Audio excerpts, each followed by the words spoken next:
জানো তো, আমারও খুব ইচ্ছা করে খুব সুন্দর করে সেজেগুজে তোমাদের সামনে আসি, কিন্তু কি করব বলো, ইচ্ছা থাকলেও উপায় নেই। দুটো বাচ্চা, ঘর সব কিছু সামলে না আমি আর করে উঠতে পারি না। ছেলেকে আমার সবটাই করিয়ে দিতে হয়, অনেক ছোট আছে এখন, ব্রাশটা পর্যন্ত করিয়ে দিতে হয়।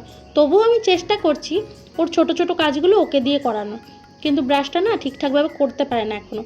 আর ছোট ছোট হাত, গলের মধ্যে জলটাও যায় না সেইভাবে, সেই জন্য একটু ওকে চেষ্টা করে আর আমি একটু করে দিই।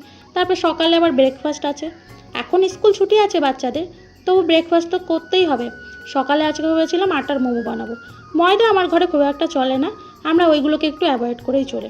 তারপরে চলে গিয়েছিলাম জিমে, আর এইটুকানি সময় না আমার জন্য, আমি সত্যি কথা জিমটা আমি বন্ধ করি না, ওই এক্সারসাইজটুকানি করলে আমার অনেকটাই ভালো লাগে, পরের দিন কাজ করার ক্ষমতাও আমি পাই।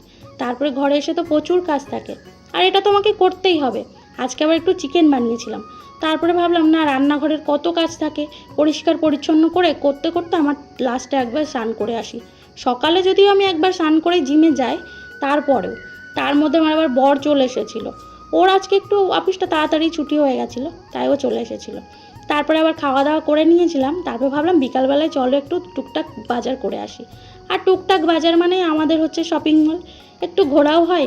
আরে এত গরমে বাইরে আর কোথায় যাব, আর ওই এক জায়গা থেকে আরেক জায়গায় আমাদের চিনতে চিনতেই তো হয়ে যায়।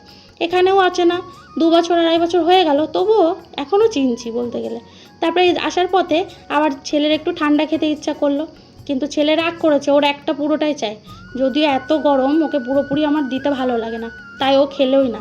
যাই হোক, কী করবে, আমি তো ঠান্ডাটা একটু অ্যাভয়েড করেই চলি, আমার ঠান্ডার একটু সমস্যা আছে, এই জন্য খাই না। আমরা দুজনে বসেছিলাম, এটা হলো তেলিবাগের বাজার, এই রোডটা দিয়ে আমাদের সব সময় যাওয়া হয়, মেয়েকে নিয়ে এখানে ডান্স শেখাতে যাই তো, তাই। চলো আজকের মতো টাটা।